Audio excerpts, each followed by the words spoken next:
I am here to say thank you, Jesus, for what you did for me and my family. We were victim of evil church. 2016, I returned from Abuja. Though I was diagnosed, they said I had leukemia and I was pregnant. My mom called me and said there is this church she's attending at YKC. I should join. So at first I was reluctant, but later I joined. But along the line, I saw a whole lot of things. Even the wife of the so-called prophet was the one who told me 75% of negative things that I have been wondering, but when she told me those things, I was able to have my conclusion, and I said, this is not the right place for me, and I left. And the man came to me, he knelt down, he begged me. There was nothing he didn't do. He ended my marriage at the cost of this. It wasn't funny. So he came back, he begged me, he said he was going to give me 1.5 million, I should return back to his church. I said, instead of me to come back to your church, I would better go back to my village and serve the deity of my village. I'm not coming. So, and in my family, the team weighed all of us down. For more than 6 months, I didn't go to church. My siblings, they didn't go to church. Even up till now, some of them, they are still struggling with their faith. It wasn't something to be told of. It wasn't funny. But I thought at the end of the day that this was just, after the man asked me to come back, I told him my response. I thought it ended that way. I never knew that the devil had a bigger plan and surprise. At the end of the day, my aunt gave me the link to NSPPD and said, please join this fire altar because you can't have this battle alone. This is a severe one. She was also part of that evil church, but left before myself. So I joined. I was praying every morning. God kept on revealing things for me. So it came one day, I had a dream. I woke up, I was supposed to pray, but the calls that were coming couldn't allow me to pray and cancel the dream. So at the end of the day, I just had my bait, drove up to Imo. On my way, very close, immediately this College of Agriculture, right now is a polytechnic, Imo State Polytechnic. Immediately after that place, that was when the accident happened. But one thing I heard was, slow down. I was hitting 120 because I was just eager to head to get to school before 3 p.m. So before I knew it, that accident occurred. I heard, bye!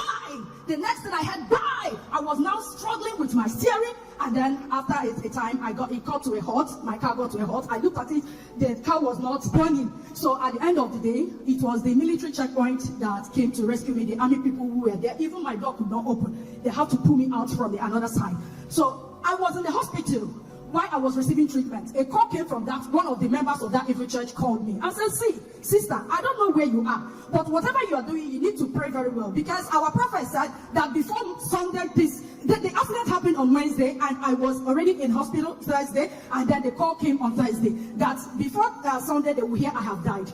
So at that moment I said, really? So it was then the dream I had then recalled to me. I said, okay. I told them there in the hospital, discharge me. I left. I became more intentional on the altar of fire. A month after, I saw the man in my dream this time around again. But I was passing. I said, he called me. He said, Ace. I said, what is it? Are you not done with your evil? Please hold on. I want you to please take everything. Please stop fighting me. I said, what do you mean take everything? This key, I remember seeing this bunch of keys in my mom's dad's village house. These long keys, very old, ancient, primitive long keys. He handed it over to me. There were 6 of them. I said, Jesus, what is this? He said, it was my glory he took. I should take it. I said, what? You took my glory? He said, wait. He went back again. He brought a pillow this time around and gave it to me. I said, this is it. Take it. I collected it. He said, but please, one thing I'm begging you, stop calling my name on that altar. Stop mentioning my name. I will no longer fight you. I will not fight you again. I've handed over everything which I've collected. Please take it and go. And then I woke up. I said, this is reality, because by the time I woke up, it was 2 a.m. in the night. I started praying again. This thing happened at Papa's birthday. That was on the 22nd of August, 2023. Then I heard Papa said, what stopped it the other time will not stop it again. And this time, the answers will not be delayed. What stopped it the last time? What stopped it the last time? Hear this, I hear the Lord. It will never rise. Now hear what the Lord is saying. What it means is this thing I'm about to say. This particular one, the answer will not be delayed.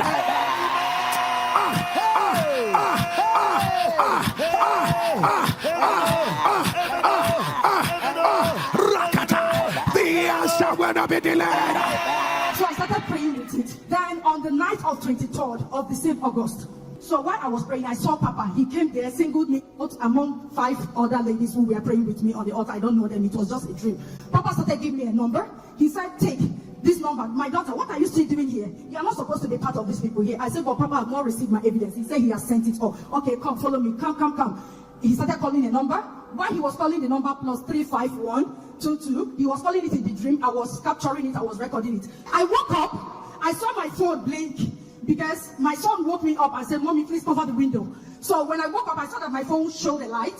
So I took a pen and then wrote down the number that Papa gave me with all intention that it was Papa Jerry's number that the next day I was going to call. So while I jotted it down, I took my phone. I said, my Wi-Fi is still on by this time. It was 3 a.m., just a minute past 3 a.m. in the midnight. I switched off the phone and then switched off my Wi-Fi and then went back to bed. While I was, the next day I woke up, I said, yeah, Papa called me. Papa gave me his number, let me call. I started calling the number didn't go through. Then I looked at it, I said, there is this number that equally called me that last night. Behold, it was the same number. I took my paper, I looked at it, I said, this is the same number that Papa gave to me. Could it be that Papa called me, I didn't pick? What is going on? So why on that, the number started calling me back again. I picked it. The man said, hello. I said, yeah, hello. And it wasn't Papa's voice. At that point, I got very angry. I said, who are you? You know, very arrogant. Who are you? The guy said, please don't be offended.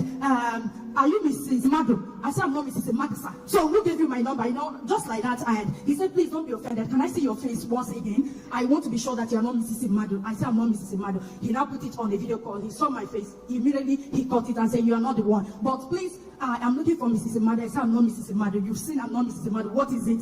The man said, oh, sorry, that this fellow lived in my property and then messed it up and lied to me. I have to refund my caution fees and caution fees and the rest. Please, if you are related, let me know. I said, I'm not related with her. Moreover, I am in Port Harcourt and this person is in Abuja. And I remember prior to that time, I had gone to MTN when I left the Evil Church. I changed my whole numbers. I went to Glow. I picked up a number, and that was the number this guy was calling me with. And from there, you know, that day we trashed it, and then 2 days after he sent me a message, please can he talk to me? I said, what is it? I am not fit, I'm not strong, I'm sick. Then 3 days after he sent a message again, can I call you, can we talk? I am moved to talk with you. So from there, we started talking. Before you know it, the man said, oh, he's in for marriage, he's coming for marriage. So I was thinking it was a joke. Before you know what was going on, this man came back from Europe, then came to my house on the 30th of December 2023. I was thinking, oh, he was coming to collect the list. But by the time they showed him the list, he said, oh, that it's not even up to ₦1 million. Papa, can we start doing everything right away? My father said, marriage doesn't happen that way now. You have to go and come back. The man said, no, I don't need to wait. I'm sleeping over in Port Harcourt. Make arrangement for your people. If the money I'm going to give it, let everybody be gathered here. I'm calling my people. I was thinking it was a joke. The next day 31st, he slept over. The next day 31st, the man, you know, he came. My people gathered. They were billing him with intention, maybe letting them scare him away because they've never seen anything like this. It was so sudden. But as they call 30, the man will give 80. They will call 100, the man will give 300. And everywhere, I think, if you see Jesus, so as God may have it, everything took place. In fact, even to make up, I didn't even know what clothes to wear. To make up was a problem. So I was still there trying to see if I could wear my makeup, little makeup, maybe lipstick. They started calling, come and hand over the wine to the man. Come and hand over. I came out, they handed me a cup of wine. I handed over to the man. Behold, he's a doctor. He doesn't reside here in Nigeria. In fact, God gave me double for all the shame, all the troubles. I want to say thank you, Jesus.